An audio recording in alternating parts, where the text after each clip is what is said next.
Chances are, if you've ever gotten a paycheck, you've noticed that there is always some money taken out of it for taxes.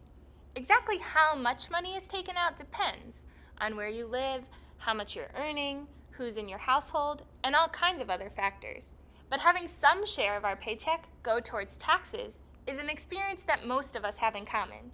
This really is one of the most direct ways that we, the people, are connected to everyone else and to our society at large. But what are those taxes coming out of our paychecks exactly? Well, probably the most talked about one is the federal income tax. Our federal income tax system is basically progressive, meaning that the higher your income, the greater rate or percent of that income will be paid in taxes. For example, people in our lowest tax bracket pay a rate of 10%, while those making more than $400,000 pay a rate of 39.6%. This doesn't mean that someone making above $400,000 has all of their income taxed at 39.6%. Only their income above $400,000 is taxed at that rate. Depending on where you live, you might also have state and local taxes taken out of your paycheck as well. It's usually these state and local income taxes that are flatter or less progressive than federal income taxes. You've also probably noticed that in addition to what we just talked about, there are other types of taxes deducted from your paycheck as well. These are sometimes referred to as FICA taxes, which just means that this money goes to support Social Security and Medicare.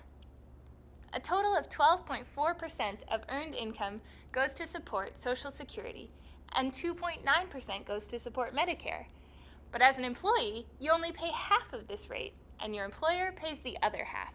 FICA taxes apply to only the first $113,000 of earned income, and unlike the federal income tax, these taxes are pretty flat, meaning that those making minimum wage pay the exact same rate as those making $100,000. Now that we've covered what comes out of our paycheck, it's important to note that not all income is treated the same.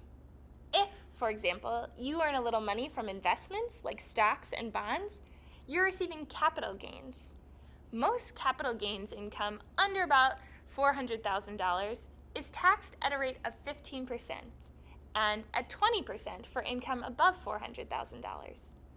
Many wealthy people get a lot of their total income and maybe even a majority of their income through capital gains and investments. This means that some people with very high incomes are effectively paying a lower rate than people with much less income. Which reminds me, people aren't the only ones that pay income taxes. Corporations do too. Currently, the official corporate tax rate is 35%, but many corporations don't actually pay this rate because of different tax breaks and loopholes. Although it may be the moment we're most aware of it, payday isn't the only time we experience the tax code in our daily lives. Another way we experience it is through the sales tax. We pay a sales tax on most things we buy: our groceries, food in restaurants, books, and movies. When we are making really small purchases, we might not even notice it.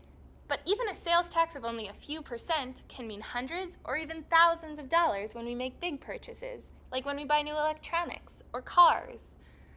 Sales taxes are considered regressive, the opposite of progressive. This means that people with lower incomes actually pay a higher percentage of that income in sales tax than those with higher incomes do. For example, if Jack makes $500 a week and Molly makes $2,000 a week, and they each buy $100 worth of groceries, they'll both pay a 7% sales tax of $7. That $7 is a greater percent of Jack's income than Molly's.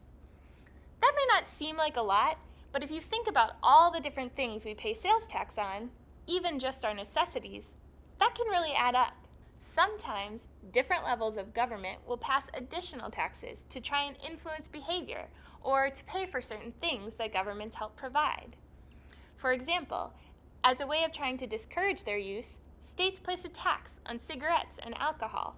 Special gasoline taxes or money from toll roads will be used to build and maintain roads and bridges, and property taxes are used to help fund public schools. Clearly, with what we pay in taxes shaping so many different aspects of our lives, it's critical for us to think about what our faith asks of us.